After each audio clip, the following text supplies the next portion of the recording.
काल आपण काय काय बघितलं, आरेची किती वेळने डिक्लेअर करतो ते सगळं बघितलं. ओके. एक्झाम्पल्स राहिले होते ना आपले काही थोडेफार. त्याचं एक्झाम्पल आहे इथे काय, take 5 numbers input and print their sum. इथे काय करायचे, एक 5 नंबर इनपुट घ्यायचे तर त्याचे काय करायचे, ऍडिशन काय करायचे, प्रिंट करायची. कशाने यूज, काय यूज करून करायचं हे, आपल्याला अरे यूज करून आपल्याला हे प्रिंट करायचे. ठीक आहे. तर त्याच्यानंतर बघा आता यांनी काय काय आवाज येत नाही का? येतोय सर. काल आपण हे एक्झाम्पल घेतलंय सर. आपण ऍडिशन करून बघितली होती. Yes sir. आठवते का बाकीच्यांना घेतली होती का नव्हती? सर. हो सर. ठीक आहे. आपण हे फक्त बघितलं होतं, हे काय करून नव्हतं बघितलं. इथे कोड नव्हता केला.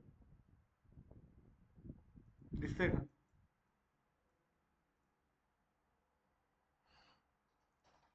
ठीक आहे. पुढं count the even number elements. काय केलंय त्यांनी, इथे पण इनपुट घेतलेत आणि त्याच्यामधले काय केलेत, आपल्याला अरे मधले इव्हन एलिमेंट्स काय करायचे तर फाइंड करायचे ना. कसे करणार इव्हन एलिमेंट्स आपल्याला फाइंड? लॉजिक काय आपलं, ज्या संख्येचा म्हणजे एखाद्या संख्येला जर 2 डिवाइड केलं आणि त्याचा जर रिमाइंडर 0 आला तर ती संख्या कोणती असती? Even number. Even number. Same logic आहे. मग आता सेम इथे काय केलंय, इथे बघा यांनी काय केलंय, इथे काय केलंय, या बफर रीडरनी काय केलंय, एक इनपुट घेतलंय. दिसते? बफर रीडरने इनपुट घेतलाय. इनपुट काय केलंय, एंटर साइज ऑफ अरे. एंटर काय केलंय, साइज केली अरेची. आता आधी आपण काय करतो, त्या अरे मधले व्हेरिएबल्स डायनॅमिकली घ्यायचो. आता आपण काय केलंय, साइज डायनॅमिकली घेतली. Int size is equal to काय केले, इंटिजर डॉट पार्स इंट. इथं आपण आता स्कॅनर वापरणार, त्याच्यामुळे याची गरज नाही पडणार. फक्त आपण काय होणार, नेक्स्ट इंट वापरणार आहे. ठीक आहे. ठीक आहे. त्याच्यानंतर काय केलं, एक अरे, अरे इज इक्वल टू न्यू अरे इंट साइज. आता ह्या साइज मध्ये कोणती व्हॅल्यू येणार आहे, जी की आपण कुठून एंटर करणार आहे, इथून एंटर करणार आहे. बरोबर. आपण डायरेक्टली कोड करू, कळेल तुम्हाला.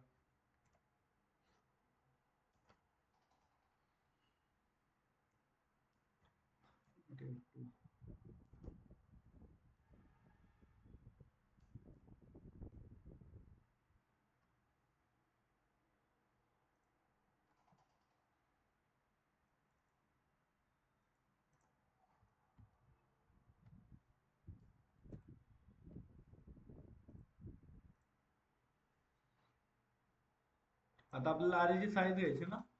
मी काय करणार आहे, सिंपल एक आउट देतो.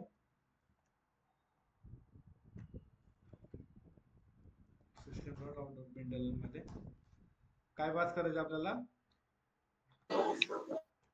एंटर दी साइज ऑफ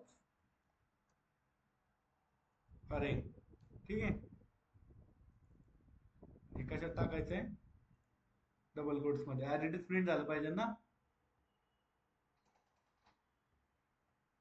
आता अरेची साईज घ्यायला आपल्याला स्कॅनर क्लास वापरायचा आहे. माझं स्कॅनर क्लासचा ऑब्जेक्ट कसा क्रिएट करतो आपण, कोणत्या पॅकेज मध्ये येतो?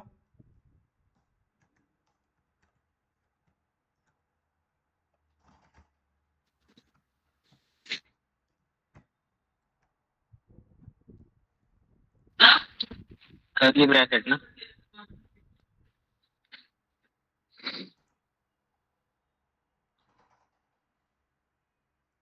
स्कॅनर कोणत्या क्लास मध्ये येतो?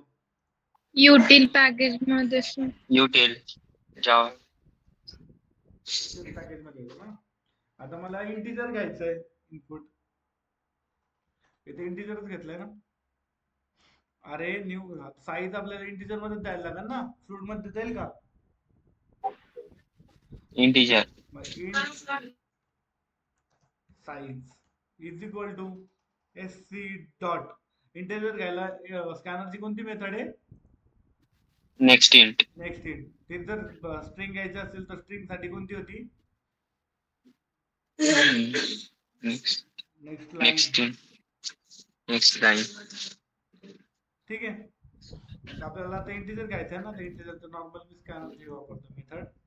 चालेल. आता ही साईज मध्ये आपण इनपुट देणार त्याच्यानंतर आपल्याला एक अरे क्रिएट करायचा आहे. अरे कशाचा क्रिएट करायचा? Array is equal to new int, इंटिजरचा एक अरे करायचा आहे. कसा अरे क्रिएट करता? Int AR equal to new int. त्याच्यामध्ये आता साईज आपण स्वतः देतो का मॅन्युअली? डायनॅमिकली. हा, कळलं? आता आपण जिथं जी साईज देईल ती साईज कुठे दिसणार आहे? ह्याच्यामध्ये जाणार आणि रन टाइमला तेवढी मेमरी क्रिएट होणार. कळलं? आणि त्याच्यानंतर काय केलं? Enter elements. एलिमेंट्स पण एंटर कसे केले? का सेम तीच प्रोसेस. आता आपण बघा काल एलिमेंट्स एंटर केले. आता ह्याची बाय डायनॅमिकली जी साईज असेल त्या डायनॅमिकली साईजच्या नुसारच येणार ना. आता आपण समजा फॉर लूप वापरलं, ठीक आहे. आपण इथे काय येणार? Enter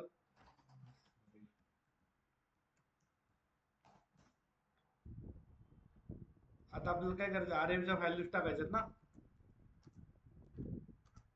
enter the values in अरे. आता जी व्हॅल्यू जेवढी साईजचे अरे असेल तेवढं आपण साईजचा अरे देणार. त्याच्यामध्ये आपण एक फॉर लूप वापरणार, कारण आपल्याला मल्टिपल डेटा घ्यायचा ना. अरे मध्ये एक थोडीच घेतो आपण. आता अरे मध्ये मल्टिपल साईजचा डेटा आपण स्टोअर करतो, ठीक आहे. मग आपलं काय येणार इथं? Int I is equal to 0. I is less than or equal to, का लेस दॅन होईल फक्त? लेस दॅन.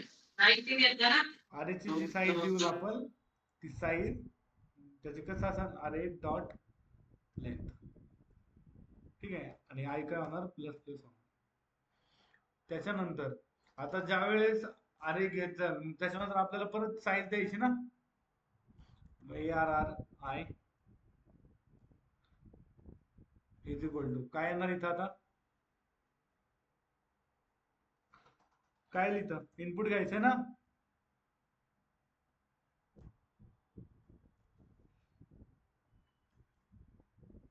आता जेवढ्या वेळ लूप फिरल, जेवढ्या वेळ तुमची साईज असेल तेवढ्या वेळ लूप फिरणार, तेवढ्या आपण त्या अरेची काय करणार? व्हॅल्यूज टाकणार. कळलं?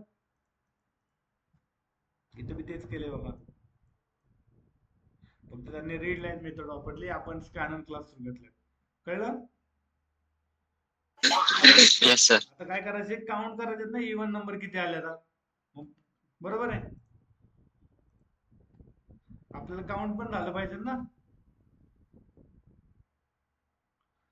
आपल्या ह्याच्यामध्ये आपल्याला काउंट काय करायचंय? Even number. Even number. आता आपण काय केलं इथं? अरे पास इफ केला. एल्स. हा, आतापर्यंत आपण काय केलं? एक अरे घेतला, त्या अरेला साईज दिली, साईज दिली इथून. साईज दिल्यानंतर त्या अरेच्या आतमध्ये आतापर्यंत आपण काय केलं? व्हॅल्यूज टाकल्या. आता ज्या व्हॅल्यूज टाकल्यात आपण त्या व्हॅल्यूजचं म्हणजे आपण ज्या व्हॅल्यूज त्याच्यामध्ये टाकलेत त्या व्हॅल्यूज इव्हन किती त्याच्यातल्या आणि म्हणजे इव्हन किती तेवढंच बघायचं आपल्याला, ठीक आहे. आता मग परत काय करणार? एक काउंट नावाचा आपण व्हेरिएबल घेऊ. इंट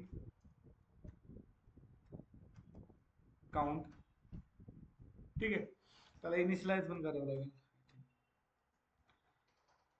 त्याच्यानंतर काय केलं? परत एक लूप घेतलंय, जेवढी लेंथ आहे अरेची तेवढीच. मग आता समजा इथं 5 गेली तर ह्याची पण 5 वेळाच फिरणार आहे आणि प्रत्येक ईच आहे ना ह्याच्यामधून जाणार आहे.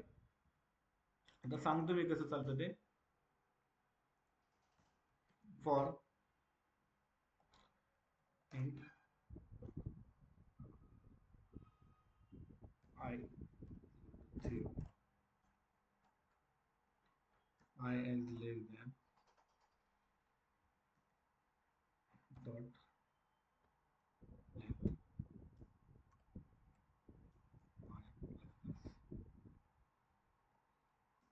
आता कंडिशन आहे ना आपली इथे इफ. आता काय आपली आपला अरे आहे ना, ह्या अरेचं जर इथं आय लिहिलं मी तर फर्स्ट 0 पोझिशनची व्हॅल्यू इथे येणार ना. हो. आता मग त्याला मॉड्युलस 2. मग इथं जी व्हॅल्यू आहे ना, आता इथं फर्स्ट समजा मी इथं अरे क्रिएट केलाय हा, त्या अरे मध्ये मी फर्स्ट दिलं 10, तर व्हॅल्यू आपण किती पास केली, समजा इथं मी 5 वेळा व्हॅल्यू पास केली ना, तर फर्स्ट 0th पोझिशनला किती दिली, 10 दिली. तर इथं काय ना 10 डिवायडेड बाय 2, जर त्याचा मॉड्युलस म्हणजे रिमाइंडर जर 0 आला तर काय कर, सिंपल आपला काउंट काय कर, इन्क्रीज कर. कोणता, हा. इथं काय करणार, फक्त काउंट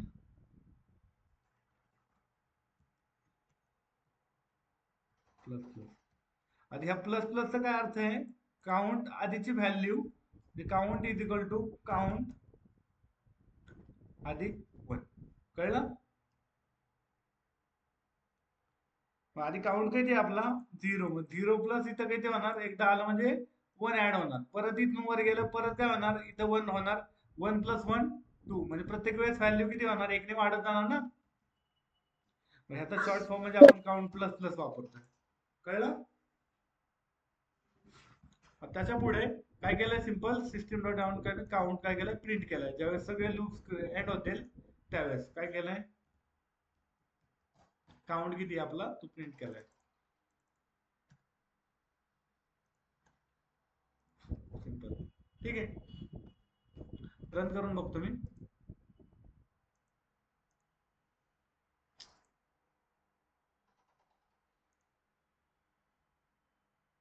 विचारलं त्याने, पहिल्यांदा इथे आला, त्याच्यानंतर इथे गेला, त्याने काय प्रिंट केलं, एंटर द साईज ऑफ अरे. आता किती साईजचा अरे घ्यायचा आपल्याला,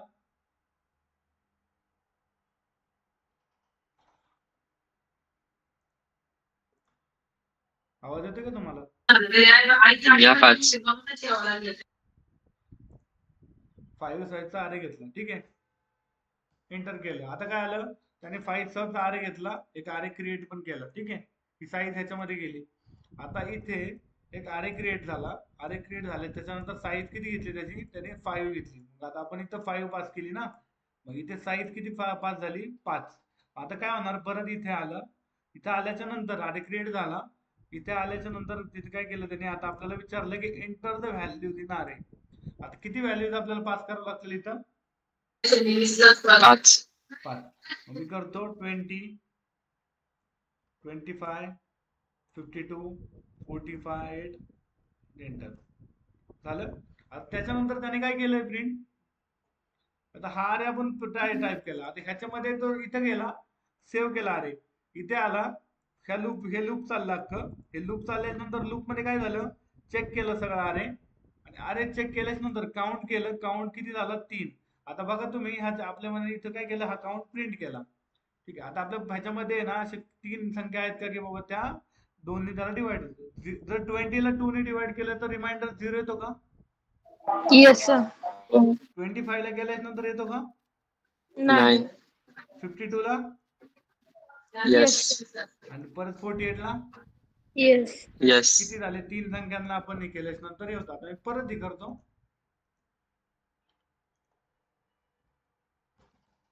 समजा मी किती करतोय, 10 चं करतो, ठीक आहे. आणि त्याच्यामध्ये व्हॅल्यूज टाकतो 55, किती पण मोठी संख्या असू द्या. अरे त्याची हे असेल ना, इंटिजर मध्ये घेतलंय ना आपण, व्हॅल्यू आपण इंट मध्ये.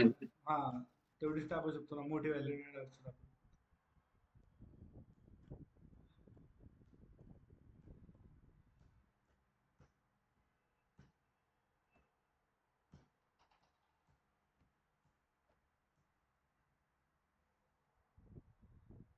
10 व्हॅल्यू घेतल्या का त्याने,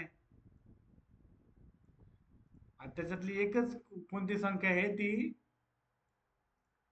इवन 51 आहे. कोणती 51 आहे, 65 आहे, 54. आहे. त्याच्यानंतर कोणती वरती 65, कोणती आहे, 54 सर. 54. कळलं आता, समजलं एक्झाम्पल. Yes sir. त्याच्यामध्ये कोणाला काय प्रॉब्लेम. आता काय केलंय, काउंट केलंय. आता ह्यांनी इथे काय केलंय, सेम तेच केलेलं आहे. इथे काय केलंय, ऑड आणि इव्हनचं केलंय, फक्त एल्स वापरून काय करू शकतो आपण. आता इथे काउंट ह्याच्यासाठी केलंय ना, इव्हन साठी. आता इव्हन नसतील तर एल्स मध्ये काय करतो मी,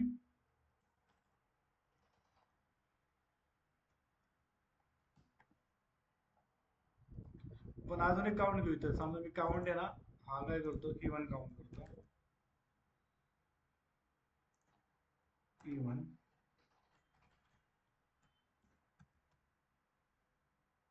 ठीक आहे, इवन काउंट आणि इथे आपण इवन काउंट प्रिंट करतो. आता ह्याच्यातले ह्या अरे मधले जर जेवढे आपण एंटर केले तर ते जर एकच त्याच्यातलं जर इवन असेल तर बाकीचे ऑड असतील ना. Yes sir. मग काय करायचं आपल्याला, सिंपल. अजून एक काय करायचं, आता ते व्हेरिएबल घेऊ, त्याच्यामध्ये परत काउंट काढू किती व्हेरिएबल आपले इनपुट ऑड आहेत आणि किती आउट आहेत. इथे इव्हनच्या जागी ऑड करतो, ऑड काउंट, आणि इथे काय करतो, सिंपल ह्या ऑड काउंटला प्लस प्लस करतो. आणि इथे परत स्टॉप मध्ये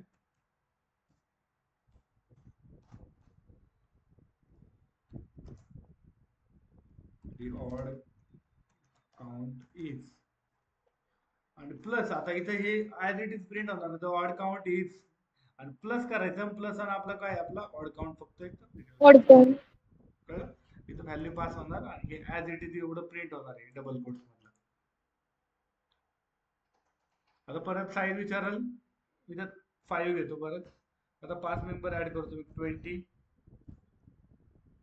50, 48, 68 आणि 75 सांगितलं त्याने. त्या 5 नंबर पैकी 3 किती येतात, इवन येतात. इवन आहे.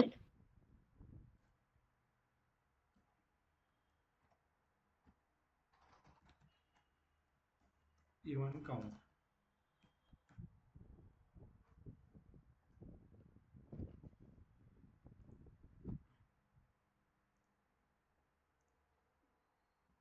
परत घेतो, 6 चा घेतो आता.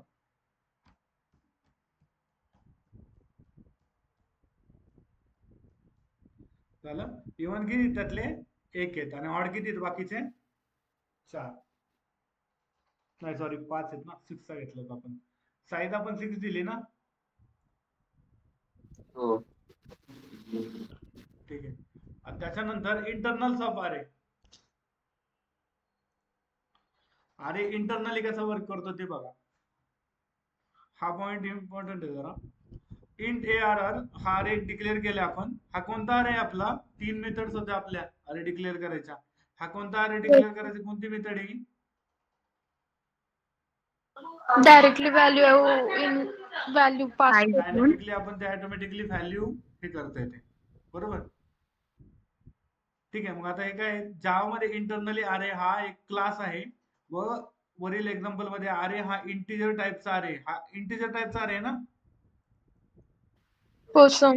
हो. अरे म्हणजे काय, आपला सिक्वेन्स ऑफ, म्हणजे काय करतोय तो, सिक्वेन्स करतोय, sequence of similar type of data. एखाद्या डेटाला सेव्ह करायचा असेल सिमिलर टाइपच्या सिक्वेन्सली, तर आपण काय वापरतो, अरे. कळलं. सेम टाइपच्या डेटाला जर एखाद्या मेमरीमध्ये स्टोअर करायचा असेल, मल्टिपल टाइप ऑफ म्हणजे सेम टाइपचा डेटा पण मल्टिपल व्हॅल्यूज असतील तर सेम टाइपच्या असतील. म्हणजे आता ह्या इंटिजर व्हॅल्यू आहेत ना, ते इंटिजर व्हॅल्यू मल्टिपल किती पण असू दे, पण हे एकाच जागेवर स्टोअर करायसाठी आपण काय वापरतो, अरे. पण अरे काय आपला, अरे काय ज्यामध्ये इंटरनली अरे हा एक क्लास आहे. लिहिलंय तुमच्या पुढे. Yes sir. हो. ज्यामध्ये इंटरनली. ज्यामध्ये इंटरनली अरे हा एक क्लास आहे. वरील एक्झाम्पल मध्ये आपण एक इंटिजर नावाचा अरे क्रिएट केलाय, आणि अरेचा आपला अरे हा एक क्लास आहे जावा मध्ये. त्याच्यानंतर आपल्याला माहिती आहे जावा मध्ये एव्हरी क्लास चा ऑब्जेक्ट बनवला जातो. मग तिथे अरेचा क्लासचा पण एक ऑब्जेक्ट इंटरनली बनतोच आणि तो स्टोअर होतो कुठं, हीप मेमरी मध्ये. आता मला एक सांगा, आपण क्लास क्रिएट केला, आपल्याला एक ऑब्जेक्ट क्रिएट करायला लागत होता ना. हो सर. मग जर अरे क्लास आहे, तर अरे हा जो एक क्लास आहे त्या अरेचा एक ऑब्जेक्ट क्रिएट होत असेल ना. Yes sir. मग तेच सांगितले. मग आपल्याला माहिती आहे ज्यामध्ये एव्हरी क्लासचा ऑब्जेक्ट बनवला जातो. मग इथे अरेचा क्लास तो इंटरनली बनतो व तो कुठं स्टोअर होतो, हिप वरती. आता ते बघा हा स्ट्रक्चर, हे आता आपलं JVM च्या आतमधलं स्ट्रक्चर आहे, बरोबर. एक मेथड एरिया, हिप एरिया आणि हे. आता त्याच्यानंतर जो अरे आहे, तो अरे जो आपलं कुठे राहिला, ह्याच्यामध्ये राहिला. त्याची जी जो ऑब्जेक्ट क्रिएट झाला तो कुठं गेला, हिप. हिप मेमरी मध्ये. कुठे? हिप मेमरी मध्ये. मग तेच दिलं इथं बघा, तो हिप वरती प्रेझेंट असतो. सिंपल. आता इथं काय केलंय, एक अरे क्रिएट केलाय. अरे क्रिएट केल्याच्या नंतर काय झालं, एक ह्याच्यामध्ये ऑब्जेक्ट क्रिएट झाला आणि जावा स्टॅक मध्ये काय झालं, त्याचा ऍड्रेस स्टोअर झाला. कळलं? Yes sir. आपल्याला हे तर माहिती आहे की आपला कोड काय करतो, आपण एक जो कोड लिहितो तो कुठं लिहितो. आता हा जो कोड लिहिलाय तो आपण मेन मेथड मध्ये लिहिलाय ना. Yes sir. मेन मेथड कशात आहे आपली, सिंपल आहे. मेन मेथड कशात आहे आपली, जावा स्टॅक मध्ये. ठीक आहे. मग मेन मेथड स्टॅक मध्ये, मग त्याच्यामध्ये जो अरे क्रिएट केलाय त्याचा ऑब्जेक्ट इकडे आहे. कुठे? हिप मध्ये. ऑब्जेक्ट इथं हिप मध्ये. मग त्याचा ऑब्जेक्ट हिप मध्ये, मग त्याचा ऍड्रेस कुठं असेल, जावा स्टॅक. जावा स्टॅक मध्ये. सिंपल दिसतंय इथं. अरे क्लासचा ऑब्जेक्ट कुठं झाला, स्टोअर इथे झाला आणि त्याची मेमरी पण इथं स्टोअर झाली. पण त्याला ऑब्जेक्ट जो रेफरन्स आहे तो कुठून गेला, मेन मेथडच्या आतमधून, जी की मेन मेथड आपली कुठे असती, स्टॅक मध्ये जावा असते. कारण मध्ये. आपल्या सगळ्या मेथड्स कुठं असतात, स्टॅक मध्ये असतात. कळलं आता? Yes sir. आता पुढे रीड करू आपण. जेव्हा कोड रन केला जाईल तेव्हा मेनची स्टॅक फ्रेम पुश केली जाईल. सगळ्यात ज्यावेळेस पहिला कोड रन झाला आपला, त्यावेळेस सगळ्यात पहिल्यांदा काय झालं, पब्लिक स्टॅटिक वॉइड मेनची फ्रेम पुश झाली. कुठे? स्टॅक वरती, बरोबर. स्टॅक म्हणजे इथे, बरोबर ना. हो. हा, मग काय झालं, पुश केलं जाईल. मग अरे क्लासच्या व्हेरिएबलला हिप वरती जागा मिळेल. ज्यावेळेस आपण अरे क्रिएट केला इथं, हा जो अरे क्रिएट केला इथे, ज्यावेळेस अरे क्रिएट केल्याच्या नंतर काय झालं, ह्याचा जो ऑब्जेक्ट बनवला, कारण अरे एक आपलं काय एक क्लास आहे जावा मध्ये, त्याचा जो ऑब्जेक्ट क्रिएट झाला तो कुठं क्रिएट झाला, हिप मध्ये क्रिएट झाला. काय सांगते ते वाचतो परत. ज्यावेळेस आपण जेव्हा कोड रन केला जाईल, मेनची स्टॅक फ्रेम पुश केली जाईल, मग अरे क्लासच्या व्हेरिएबलला, जो की आपण अरे क्लास तिथे लिहिला होता, म्हणजे अरे डिक्लेअर केला होता, तो व्हेरिएबलला हिप सेक्शन वरती जागा मिळेल व अरेचा त्या ऑब्जेक्टच्या गोळ्याचा ऍड्रेस कुठं दिला जाईल, मेन फंक्शनच्या स्टॅक फ्रेम मध्ये ठेवला जाईल. म्हणजे इथे ऍड्रेस ठेवलाय ना, हा 1000 दिसतोय ना, हा त्या जो क्लास आहे त्या ऑब्जेक्टचा ऍड्रेस आहे. तो ऍड्रेस कुठं स्टोअर झाला, जावा स्टॅक मध्ये. कळलं? तुम्हाला सिंपल प्रश्न पडला पाहिजे ना. आता मला सांगा, ही मेथड आपली कुठं स्टोअर होती, स्टॅक मध्ये होती. आता हा अरे होतो हिप मध्ये, ह्यांना काहीतरी कनेक्शन पाहिजे ना. मग ते कनेक्शन म्हणजे हा अरे कुठे स्टोअर केला, ह्याच्या ऑब्जेक्टचा जे ऍड्रेस असतो, त्या ऍड्रेस कुठे स्टोअर होणार आहे, आपल्या ह्या मेथड मध्ये. कळलं? समजतंय का? Yes sir. ठीक आहे, पुढं. मग इंटिजर टाईपचा अरेच्या क्लासचा ऑब्जेक्टचा, हा इंटिजर टाईपच्या अरेच्या क्लासच्या ऑब्जेक्टचा गोळ्याचा हिप सेक्शन वरती जागा मिळेल. मग बरोबर आहे ना, ज्यावेळेस आपला हे एक्झिक्यूट होईल कोड, त्यावेळेस काय होईल, आपल्या त्याचं ऍड्रेस कुठं स्टोअर होईल, स्टॅक मध्ये, आणि त्याची मेमरी कुठं क्रिएट होईल, ऑब्जेक्ट कुठं क्रिएट होईल, त्याचा हिप सेक्शन मध्ये. तेच सांगितलंय. इंटिजर टाईपचा अरे घेतला होता ना आपण, त्या अरे क्लासचा ऑब्जेक्ट कुठं क्रिएट होणार, हिप सेक्शन वरती. आणि काय पुढं, आणि त्या गोळ्यामध्ये त्या अरेचे एलिमेंट ठेवले जातील. मग आता हा जो ऑब्जेक्ट केलाय क्रिएट, ह्या ऑब्जेक्टचा जो ऍड्रेस आहे तो इकडे स्टोअर झाला, पण त्या ऑब्जेक्टच्या आतमध्ये जी मेमरी क्रिएट झाली, त्याच्यामध्ये आपण जे डेटा स्टोअर केलाय 10, 20, 30, 40, 50, तो कुठं स्टोअर झाला, हिप सेक्शन मध्ये, त्या ऍड्रेसच्या लोकेशनला. कळलं? समजलं? हो सर. हा. त्याच्यानंतर मेन मध्ये अरे नावाचा बॉक्स असतो, जो अरे क्लासच्या ऑब्जेक्टचा ऍड्रेस स्टोअर करतो. आता मेन मेथड मध्ये एक हा ARR नावाचा बॉक्स क्रिएट होतो. आता आपण ARR नावाचे मेथड इथे किती गेलंय ना, समजा इथे मी दुसरं नेम दिलं असतं, तर हे अरे नावाचा बॉक्स आहे, तसंच दुसरं कोणतं असेल तर त्या नावाचा बॉक्स क्रिएट झाला असता, जो अरे क्लासचा ऑब्जेक्टचा ऍड्रेस स्टोअर करतो. ऍड्रेस स्टोअर केलेला दिसतोय ना इथं,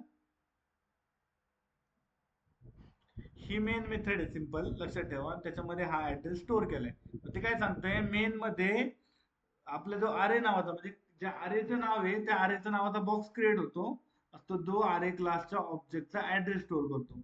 हिप सेक्शन वरती असलेल्या गोष्टींना नाव नसते, त्यामुळं अरेचा ऑब्जेक्ट मेन मधून हिप मध्ये अरेच्या ऑब्जेक्टच्या गोळ्याला बघत असतो. कळलं? हिप सेक्शन वरती असलेल्या गोष्टींना नाव असतं का? त्यांना नाव नसतं. आता इथून अरे गेलाय म्हणजे नसतं. त्याचा ऑब्जेक्ट गेलाय ना फक्त. मग असे रॅन्डमली कुठे पण मेमरी मध्ये स्टोअर होणार ते. मग तू कुठून बी काढायसाठी त्याला एक काहीतरी रेफरन्स पाहिजे. तो रेफरन्स कोणता असतो आपला? तो म्हणजे आपण जे अरेचा नेम देतो, तो नेम आपल्या अरेच्या स्टॅक मध्ये स्टोअर असतं आणि ते रेफर करत असतं त्या ऑब्जेक्टला, म्हणजे त्या गोळ्याला. ऑब्जेक्ट म्हणजे एक गोळा ज्याच्यामध्ये आपला डेटा स्टोअर आहे. समजलं आता अरे काय आहे? Yes sir. आता इथे काय, इथे पण तेच केलंय बघा. इथे काय केलंय, हा हे एक्झाम्पल वरती कळेल तुम्हाला. एक क्लास घेतला, एक कोड. त्या कोड मध्ये पब्लिक स्टॅटिक वॉइड मेन मध्ये एक मेथड आहे, म्हणजे ही मेथड इथं क्रिएट झाली. ही मेन मेथड दिसते आपल्या स्टॅक मधली. हो. ही मेन मेथड आहे. आता ह्या मेन मेथड मध्ये काय झालं, इथं आपला कोड लिहिलाय. मग इथे दोन ऍड्रेस क्रिएट झाले आपले, बरोबर आहे. कोणता? ARR आणि ARR1 दिसतंय.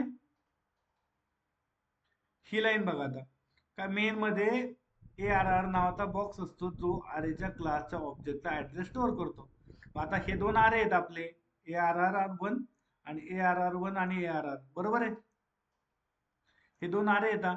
हे दोन अरे काय येतात, ह्या दोन अरेचा जो रेफरन्स ऍड्रेस आहे, तो ऍड्रेस कशा स्टोअर आहे आपल्या जावा स्टॅक मध्ये, म्हणजे कुठं, मेन मेथड मध्ये, बरोबर आहे. मेन मेथड मध्येच लिहिले ना हे. आणि मग तिथून कुठून रेफर होतोय, मग इकडे. मग हे बघा ऍरो केला इथं. मग ARR काय रेफर करतोय, ह्या मेमरीला रेफर करतोय, दिसतंय. आणि हा जो ARR1 आहे, तो ह्या मेमरीला रेफर करतोय. आणि ही कोणची आहे, ही आपली हीप मेमरी आहे, दिसतंय. Yes sir.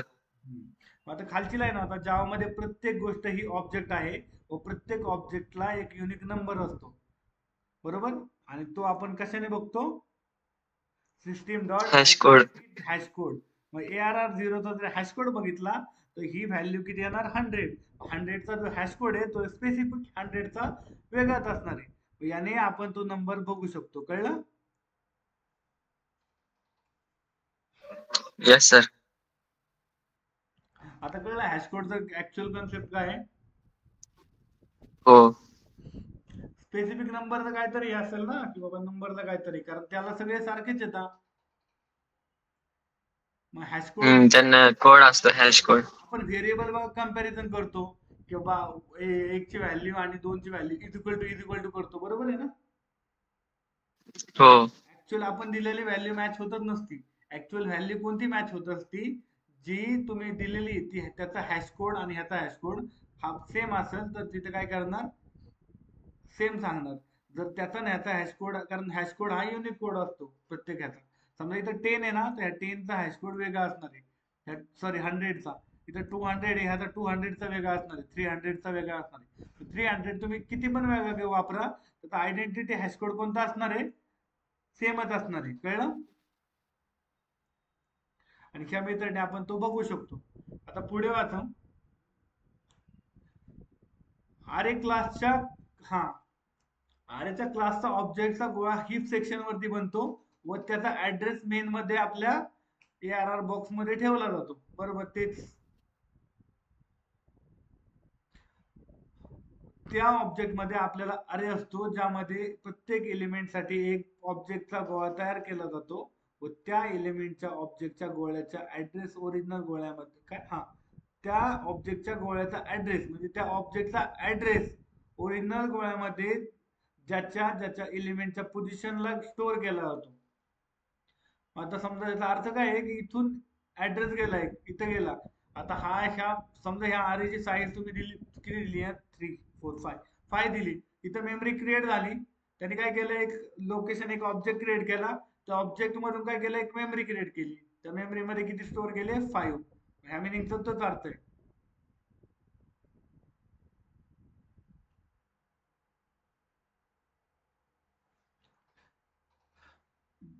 परत वाचू.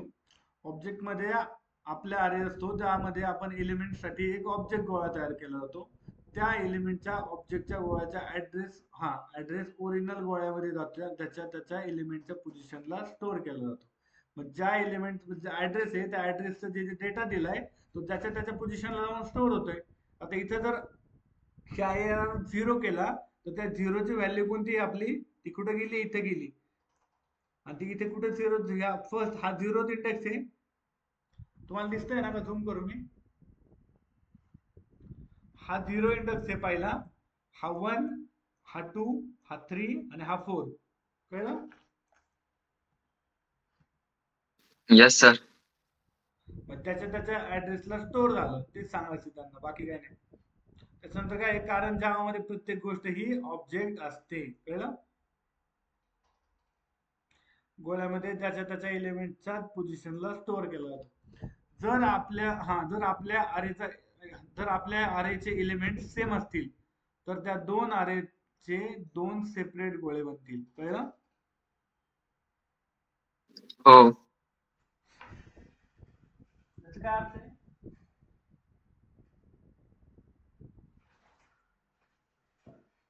जर आपल्या अरेचे एलिमेंट सेम असतील, म्हणजे समजा मी एक अरे क्रिएट केला, ह्याच्यामध्ये पण हे सेम आहेत आणि हे पण सेम आहेत, दिसतंय का? हो.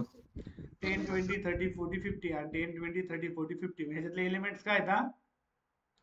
सेम येतात. जर आपल्या अरेचे एलिमेंट सेम असतील तर त्या दोन अरेंचे दोन सेपरेट गोळे बनतील व त्या गोळ्यांमध्ये इंडिव्हिज्युअल एलिमेंटचा ऑब्जेक्टचा ऍड्रेस स्टोअर केला जाईल.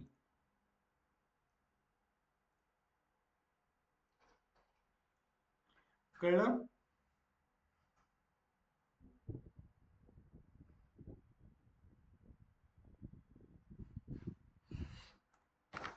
इंटिजर कॅच माहिती का? आपण इंटिजर कॅच शिकलो होतो इंटर्नशिप मध्ये.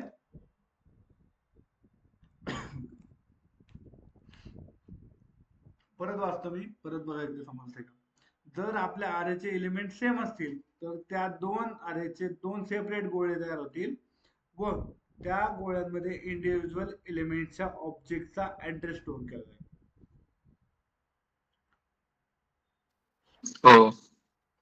इंडिव्हिज्युअल एलिमेंट्स कोणते कोणते असतील त्यातले? जे एलिमेंट्स ऍरे मध्ये असतील तेच ना. हा,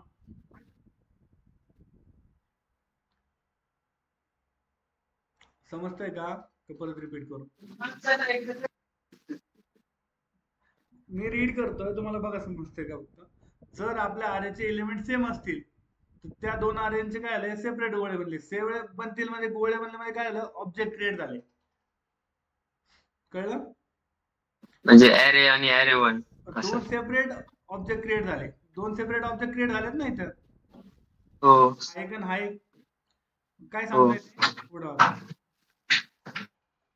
व त्या ऑब्जेक्ट मध्ये इंडिव्हिज्युअल एलिमेंटच्या ऑब्जेक्टचा ऍड्रेस स्टोअर केला जाईल. आता इंडिव्हिज्युअल ऑब्जेक्ट्स,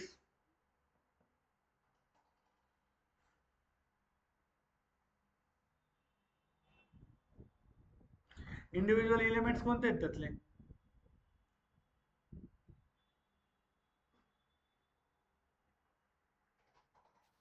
ऍरे मधले एलिमेंट्स इंडिव्हिज्युअल म्हणजे ते व्हॅल्यूज. हा अरे क्रिएट झालाय ना तुमचा, हा पण झालाय. ठीक आहे. मग जर ह्याच्यात जर सेम असतील ना व्हॅल्यूज इंडिव्हिज्युअल, इंडिव्हिज्युअल ह्याला काय होणार आहे, सेम ही भेटणार आहे मेमरी.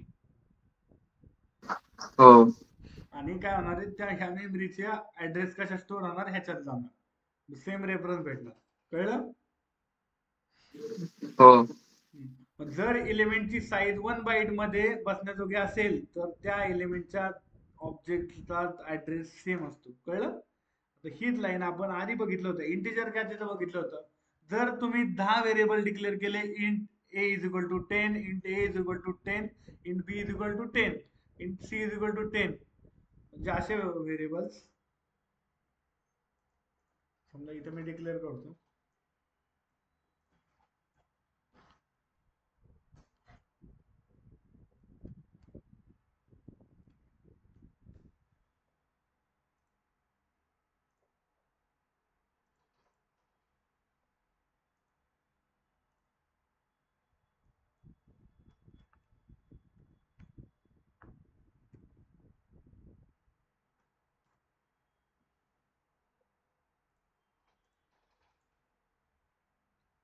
समजा इथे मी व्हेरिएबल डिक्लेअर केले int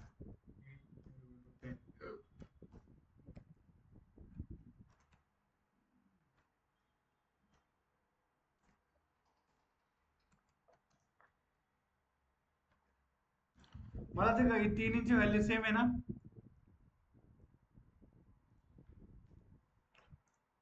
इंट ए इंट बी आणि इंट सी ची तीनची व्हॅल्यू सेम आहे ना? हो.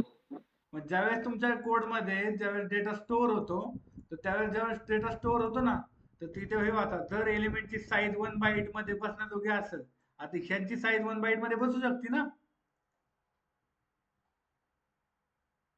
मला सांगा 1 बाईटची साईज म्हणजे 1 byte is equal to 8 bits, बरोबर आहे? Yes sir.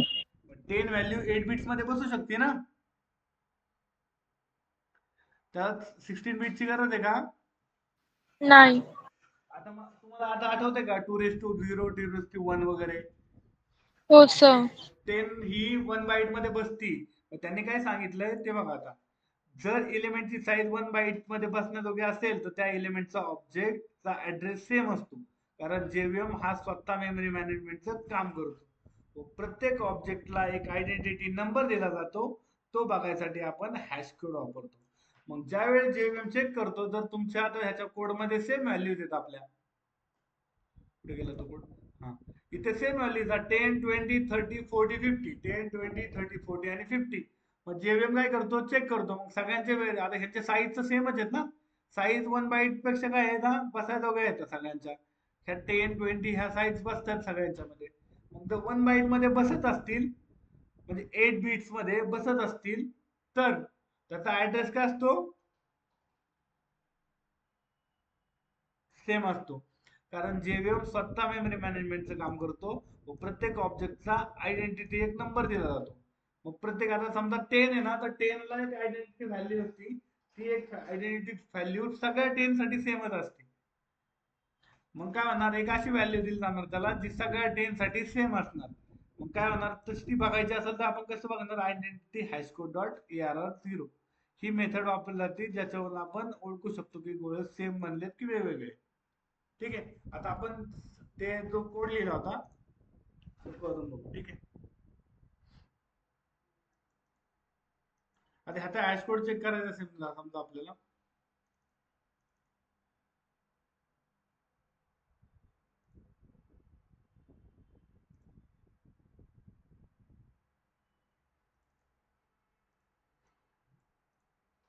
कसा हॅश कोड चेक करायचा आहे, कोणती मेथड होती आपली? System dot identity dot hash code, बरोबर आहे? हॅश कोड चेक करायचे किती मेथड्स आहेत आपल्याकडे तेजस? सर मला हीच मेथड माहिती.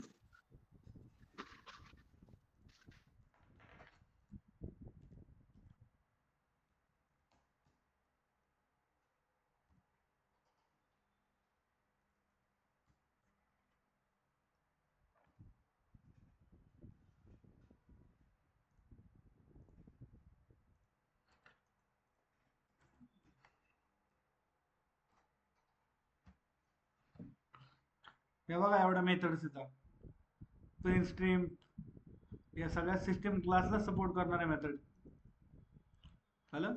आणि इथं फक्त व्हेरिएबलचं नाव पेस्ट करायचं ए,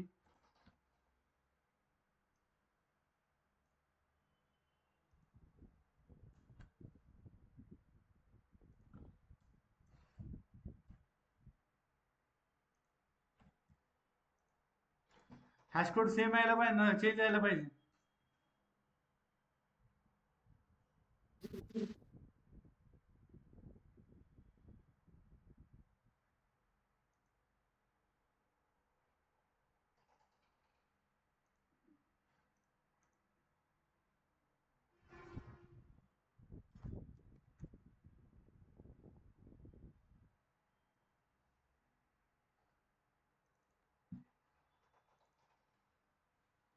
आता तो चेक केला त्याने, प्रिंट नाही केला, आय थिंक मेथड ह्याच्यात टाकायला पण आपल्याला.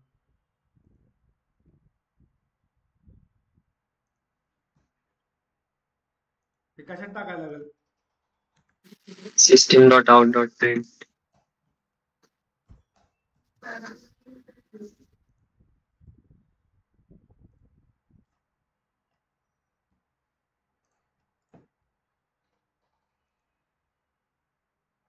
आली व्हॅल्यू. आता जर ए ची व्हॅल्यू ही आली तर बी ची काय यायला पाहिजे?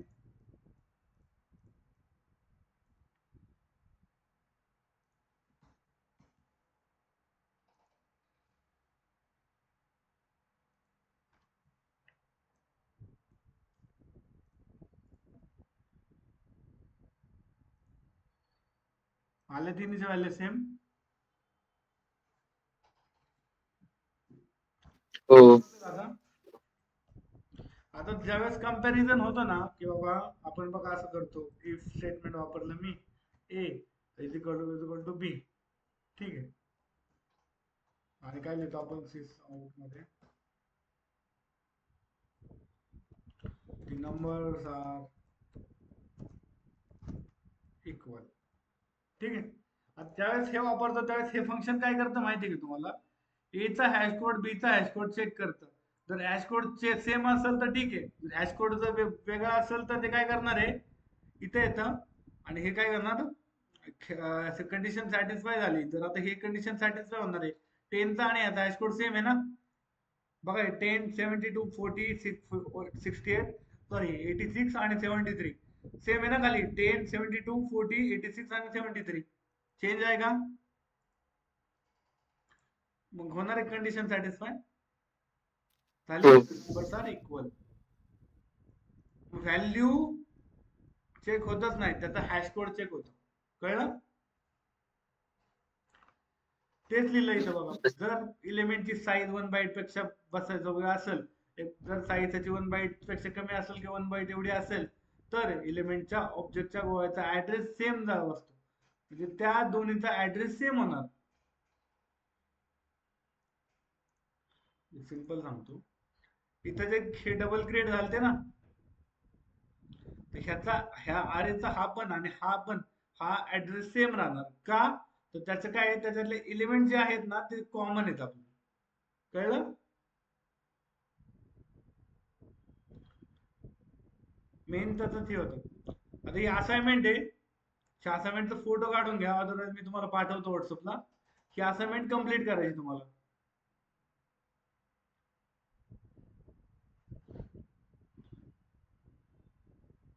तुम्हाला काय करायचंय, इनपुट घ्यायचंय, ठीक आहे, size of input from user आणि print the sum of odd number आणि इव्हन नंबर. कळलं?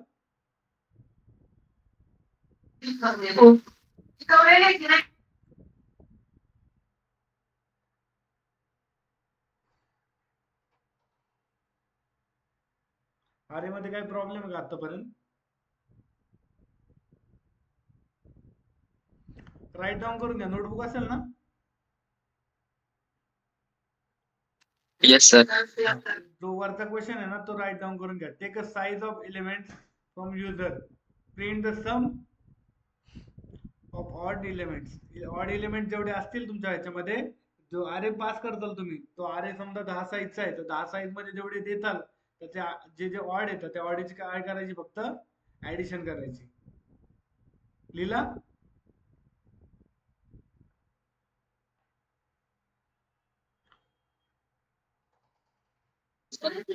Yes sir. हा. आता सेकंडला, टेक अ अरे from user, print the product and even number.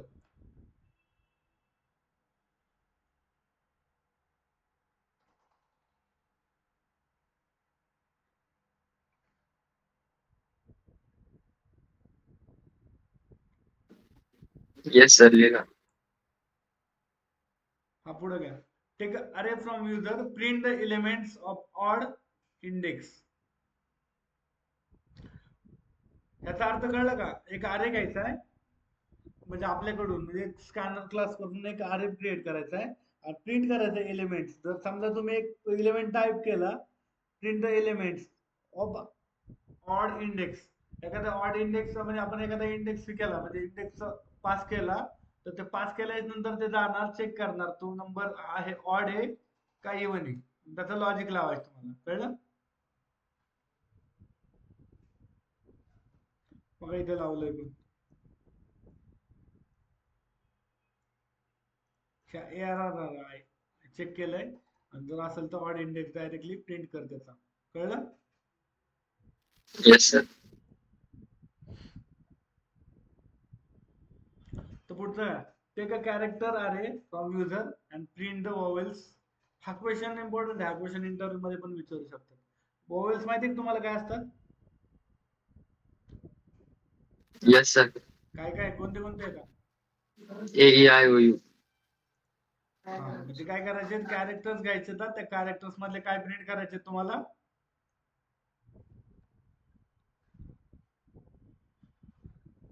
Vowels. स्वर म्हणतात ना, स्वर काहीतरी म्हणतात त्यांना, वॉवेल्स. ते काय करायचं होतं, प्रिंट करायचं होतं. Take a characters from the user and print the vowels. त्याच्यातले जेवढे जेवढे वॉवेल्स येतात ते अख्खे प्रिंट होतात. त्याचं लॉजिक काय लावायचे ते लावा तुम्ही आता. चॅट जीपीटी वापरू नका, नाही कळलं तर ठीक आहे, काय प्रॉब्लेम नाही, आपण परत इथे बघू. कळलं? टेक अ एलिमेंट ऑफ अरे from user and print the number which is divisible by 5. एक अरे घ्यायचा, त्या अरे मध्ये एक अंक द्यायचा. म्हणजे समजा आपण कसं चेक केलं मगाशी सम आहे का ऑड आहे, तर इथे काय करायचे तुम्हाला, एक इव्हन एलिमेंट घ्यायचे, एक 5 एलिमेंट घेतले अरे मध्ये, आणि काही प्रिंट करायचे the number which is divisible by 5. म्हणजे की कोणते कोणते नंबर 5 ने डिवाइड होत आहेत हे नंबर प्रिंट करायचे. कळलं? त्याच्या पुढे घ्या, झालं का लिहून? हा, yes sir. find the composite number in an array and print its index.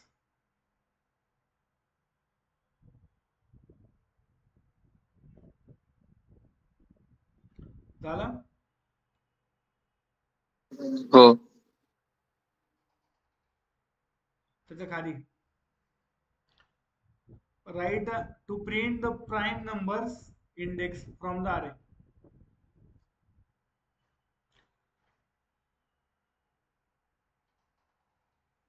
इथे इंडेक्स प्रिंट करायचं. Yes sir.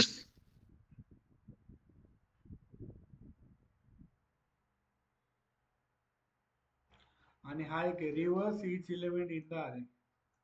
हा ट्राय करा, हा जर नाही जमला तर मी दाखवेल. ठीक आहे? आणि हे सगळे कोड्स विचारतात इंटरव्ह्यूला. कळलं? आपण जे म्हणत होतो ना मगाशी, आयडेंटिटी हॅश कोडचा विषय, आता उद्या येतो परत आपल्याला. उद्या लेक्चर नाही आहे, त्याच्यामुळे उद्या सगळे हे करून टाका. त्याच्यानंतर रिव्हर्स इच एलिमेंट हा एक बघा, लिहून घ्या. त्याच्यानंतर पुढे फाइंड पॅलेंड्रॉम नंबर्स इन अरे.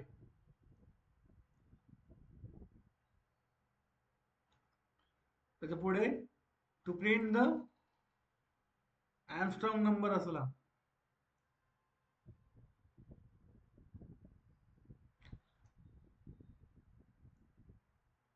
हा नका लिहू, हा लिहा. आर्मस्ट्रॉंग नंबर म्हणजे माहिती काय असतात?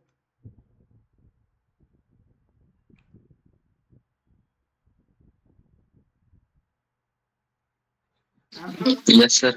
आर्मस्ट्रॉंग नंबर म्हणजे कोणता नंबर ते सांगा.